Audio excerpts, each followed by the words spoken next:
a mãe d'água de Araçuaí. Era noite alta no vilarejo de Araçuaí, e a calmaria das águas do rio Jequitinhonha parecia esconder segredos profundos. Os pescadores que se aventuravam pelas margens àquela hora sabiam que a escuridão trazia algo mais do que o silêncio. Diziam que uma figura feminina habitava o fundo do rio, uma entidade chamada Mãe d'Água, cuja beleza hipnotizava e cuja presença aterrorizava. Muitos acreditavam que ela protegia os peixes e que qualquer pescador que cruzasse seu caminho em busca de mais do que precisava era punido de maneira misteriosa. Seu Manuel, um homem velho e teimoso, desconsiderava as histórias. Para ele, aquilo tudo não passava de superstição. Precisando alimentar a família, decidiu ignorar os avisos e lançou sua rede nas águas tranquilas. No entanto, ao puxar a rede, algo estranho aconteceu. Ela voltou vazia, mesmo após várias tentativas. Insatisfeito, o velho Manuel decidiu lançar a rede mais longe, no ponto mais profundo do rio. Dessa vez, a rede se enroscou em algo firme, e ele teve que lutar para puxá-la. Enquanto tentava recolher a rede, sentiu uma presença fria ao seu redor. A água começou a formar redemoinhos ao seu redor, e ele, em pânico, percebeu que havia mexido com forças além de sua compreensão. Seu Manuel olhou para o rio e viu um par de olhos brilhantes na superfície da água, encarando-o com uma expressão mista de ira e tristeza. Era ela, a mãe d'água. Antes que pudesse reagir, foi puxado para dentro do rio com uma força inumana. Ele sentiu a água invadir seus pulmões enquanto ouvia um canto melancólico, como uma melodia que ecoava pelas profundezas. Tudo ao seu redor ficou escuro, e ele se sentiu envolvido por algo frio e sedoso. Foi a última vez que alguém o viu. No dia seguinte, seus pertences estavam intactos às margens do rio, mas não havia sinal dele. O desaparecimento do velho Manuel gerou alarde entre os moradores. Mais pessoas começaram a temer a mãe d'água, e a vila inteira sentiu a sombra da criatura pairar sobre eles. Algumas mulheres começaram a lançar oferendas ao rio, na esperança de apaziguar o espírito da mãe d'água. Mas será que ela aceitaria tais tributos? Naquela mesma noite, Juliana, uma jovem moradora do vilarejo, teve um sonho perturbador.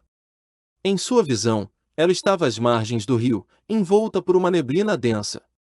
Ao seu redor, ouvia murmúrios suaves, como se o rio sussurrasse seu nome. Ao olhar para a água, viu o reflexo da mãe d'água, com longos cabelos negros e uma pele pálida que brilhava sob a luz da lua. Os olhos da entidade eram profundos e atraentes, como se carregassem todas as tristezas do mundo. Juliana acordou com o coração acelerado, sem saber ao certo se o que havia visto era real ou apenas fruto de sua imaginação. Nos dias seguintes, a imagem da mãe d'água continuou a assombrá-la, como um lembrete de que algo estava errado. Ela evitava o rio, mas as vozes em sua mente a atraíam para lá, como se algo a chamasse do fundo das águas. Sem conseguir resistir ao impulso, Juliana decidiu visitar a margem do rio novamente. Quando chegou lá, sentiu uma brisa fria percorrer sua pele e ouviu uma voz suave chamando seu nome. Era um sussurro tão hipnotizante que ela sentiu os pés se moverem involuntariamente em direção à água.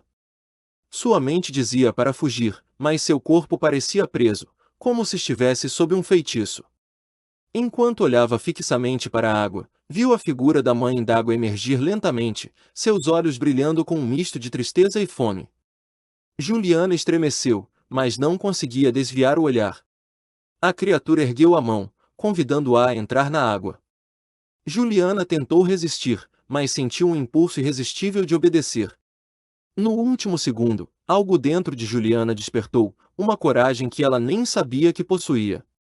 Ela conseguiu dar um passo para trás, quebrando o feitiço. A mãe d'água soltou um grito agudo, que ecoou pelas margens do rio, deixando Juliana em pânico. Correu de volta para o vilarejo, sentindo-se observado o tempo todo, e decidiu que precisava entender mais sobre a criatura que havia visto. Assustada e perturbada, Juliana procurou Dona Marieta, uma senhora conhecida por suas histórias e sabedoria sobre o sobrenatural. Ao ouvir o relato da jovem, Marieta confirmou o que todos temiam: a mãe d'água estava insatisfeita. Segundo a anciã, a entidade buscava almas para preencher a solidão das profundezas, especialmente aquelas que eram corajosas e atraídas pelo desconhecido. Dona Marieta explicou que, para acalmar o espírito, Juliana deveria fazer uma oferenda especial à Mãe d'Água. Seria necessário um objeto de grande valor sentimental, algo que carregasse parte de sua alma, como um sacrifício para que a entidade deixasse de persegui-la. Com hesitação, Juliana aceitou, ciente de que talvez fosse sua única chance de paz. Naquela noite, Juliana voltou ao rio, carregando um medalhão antigo que pertencera à sua mãe, algo que guardava como símbolo de força e proteção. Com mãos trêmulas, aproximou-se da água e sussurrou uma prece, pedindo que a Mãe d'Água aceitasse o presente e a deixasse em paz. Com um último olhar triste para o medalhão, lançou-o nas águas escuras. Assim que o objeto afundou, uma calma estranha envolveu o rio. Juliana sentiu como se o peso do medo estivesse sendo retirado de seus ombros. Mas, ao se afastar, ouviu um leve sussurro vindo da água, um agradecimento sutil que ecoou por todo o rio. Ela sabia que a Mãe d'Água havia aceitado o presente, mas sentia que aquele pacto a marcaria para sempre. Juliana voltou para o vilarejo, determinada a se afastar do rio e de suas armadilhas. O tempo passou, e ela nunca mais viu a entidade, mas sempre que alguém desaparecia ou ouvia sussurros nas margens, ela sabia que a Mãe d'Água ainda estava lá, observando e esperando.